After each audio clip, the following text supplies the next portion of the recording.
All the top premier starting pitchers are off the books this offseason. Blake Snell, then Max Fried, then Corbin Burns. And there are other valuable starters too that have signed and haven't yet, but those were the three most expensive.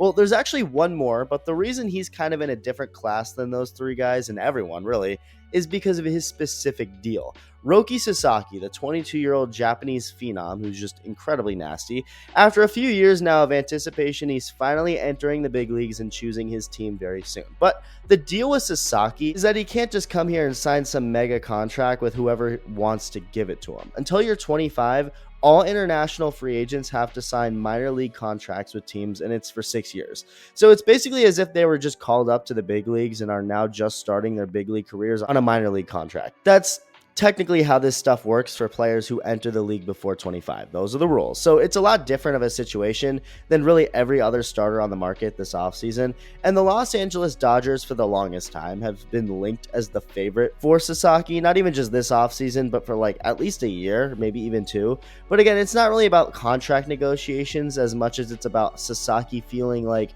he knows this is where he wants to call home for the next 6 years and feels it's the best place to get developed to a point where he can get a massive contract when he does become a free agent. And since it won't require a big contract at all to land him, a lot of teams have a chance. But the more those teams wait, including the Dodgers, there's a risk that actually comes with that, a pretty big risk. Really quick, as always, if you're part of the 56% of viewers not subscribed yet, go ahead and hit that button if you enjoy the videos, as Roki Sasaki, after becoming available and posted to sign with an MLB team, is the best pitcher on the market right now and overall. Now, his first year and even first couple years aren't going to show him at his full strength in terms of how much he pitches, considering he's so young. He's never thrown an insane amount of innings in a season yet, so there's a little ways to go before we fully see what he's capable of. But in terms of sheer power and talent, he's better even if you put him next to guys like Blake Snell, Max Fried, Corbin Burns. The ceiling is undoubtedly insane. I mean, I literally made a video almost 3 years ago about how Sasaki is the best pitcher in the world.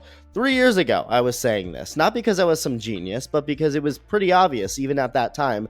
So 3 years later of development, now add a year or two of big league development with whoever he joins, yeah, this guy can be an absolute nightmare. And especially after landing Ohtani and Yamamoto, the Dodgers have really been the obvious landing spot for Sasaki. The obvious prediction. There was even a time, I think like a year ago, where the Dodgers front office leader, Andrew Friedman, was in Japan, basically chatting it up with Sasaki during scouting him or whatever. I don't know what the rules are exactly for tampering. I would say grooming, but that's definitely not the right word to use here. But whatever the case is for how ethical the Dodgers have been handling this, it's clearly been in the works for a long time now, whether it happens or not. And when it comes to international players like this, a lot of the time there are verbal agreements years before it ever becomes official. Like I'm talking, they scout these guys out and meet them and make handshake agreements with them as young as like 13 or 14 years old. It's wild. But for Sasaki, as much as people still predict the Dodgers and him to happen because of obvious reasons, the Dodgers are the absolute best. They have the two best Japanese players in the world, one of them being the most talented baseball player ever, the most talented athlete ever. As much as people clearly see this happening, Sasaki's agent has tried to make it clear as day that it's not that simple. Now, again, for starters, we know that it has nothing to do with money.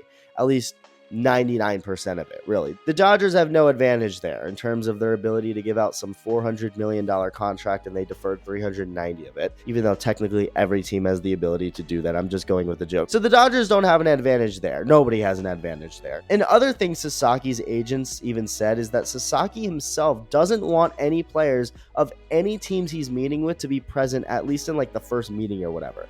He requested that. So in other words, he's basically saying that he doesn't want to be influenced much by any of the stardom or anything like that. The obvious things that would lure you into a team, especially like the Dodgers. At least from what we're hearing, it really seems like Sasaki doesn't care about the money, at least not right now. And obviously he can't, because he can't get the maximum amount of money he would be able to get if he decided to do this in 3 years.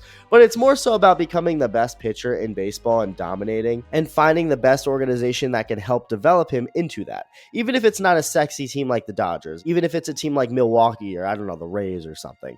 By default, again, it all lands back to the Dodgers because not only do they give him the best chance to win, which I'm sure he values, but they also develop their players really well. So, like, who else is a better option? But maybe Sasaki looks at the Dodgers and everyone going there, taking pay cuts even to go there to win, and maybe he says screw that and wants to build himself up somewhere else and beat them. That could be a possibility. I just think at this point, with the way he's reportedly been going about this whole process and everything his agent has said publicly, if it all ends up with him just signing with the Dodgers anyway, it almost feels like this was all just for show. So it doesn't seem like there was any tampering going on or any illegal activity of an agreement a long time ago that would make them look bad or whatever. But there are a lot of teams still in on Sasaki along with the Dodgers, at least we think. And because the Dodgers are currently waiting, they're now losing out on other opportunities. Because again, Sasaki can't get a normal big league contract. The money teams give him can only come from their international pool money. And there's only so much money in that pile, so you can't be reckless at all with it. You kind of have to go after specific guys and be smart with how you're spending that money because it's so limited.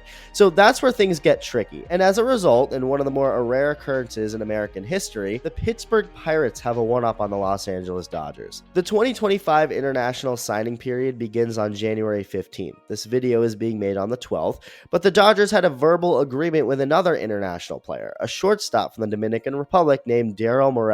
Like, he had made his decision and it was as official as it can get without him signing the contract physically, because you can't yet until the 15th.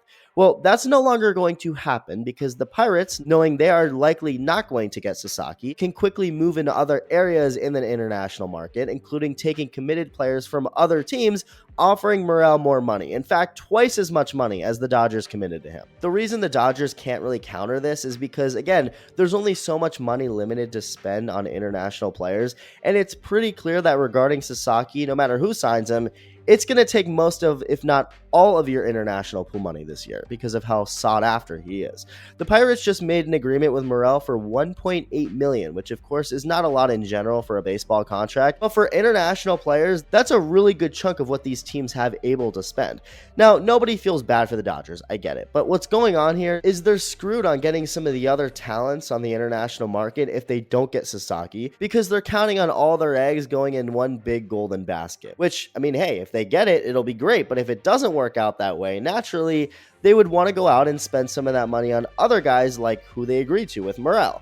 And like I said, the Pirates doubled the Dodgers' offer, so he was originally going to get about $900,000 from the Dodgers, which I'm assuming they think would have worked if you add on what Sasaki would get if he signs with the Dodgers. So this is one of those rare and interesting scenarios where a team like the Pirates actually have an advantage for most players here because they know they're not going to be getting Sasaki and they know he probably doesn't want to go there. So they're like, okay, we're going to spread our money around and get some of the other talented guys. And we have the ability to double a team like the Dodgers offer, give Morel an offer he can't refuse that goes up against an offer that's uncertain, considering the Dodgers are waiting on Sasaki. So there's a chance his deal with them falls through because he's not at all a priority compared to other people, including Sasaki, obviously, the biggest one. So it's something that also effectively kills any chance the Dodgers have on agreeing with him again on something, considering they continue to wait on Sasaki, and by the time he signs, wherever he signs, Morel will be officially in with the Pirates on January 15th. Morel also isn't even considered one of the elite members of the 2025 international class. MLB Pipeline doesn't have him listed within its top 50 shortstop of the year's top international prospects. So you could argue he's actually getting a lot more than he's worth, or at least perceived to be worth right now, which adds another layer as to why he'd take the Pirates deal, because he knows he can't get anything better than that. I mean, hard to see anyone else topping an offer that was just doubled, not even ranked top 50 for his own position. But then again, take all that expectation and ranking stuff with a grain of salt. For a prime example, Omar Estevez signed internationally with the Dodgers back in November of 2015 for $6 million, which is a lot for an international signing. Well, he's yet to play a single game at the big league level to this day and hasn't been a part of the organization in over 2 years, and he hasn't even played with any big league organization since.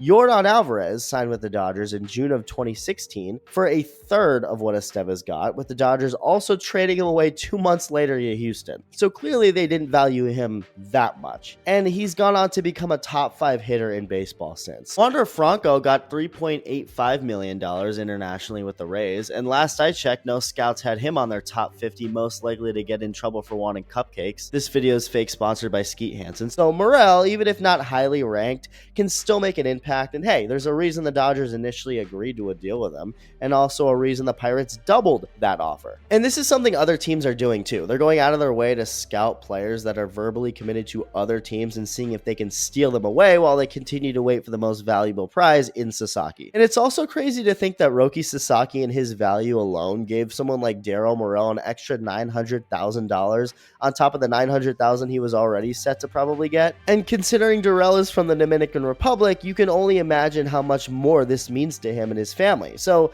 I find it hilarious that Roki Sasaki just unintentionally changed someone in his family's life for the better. That's pretty awesome. But yeah, it's the risk that you take with waiting on Sasaki, missing out on other international prospects. And it'll be interesting to see just how much it ends up mattering for the Dodgers. Let me know your thoughts, and thank you for watching.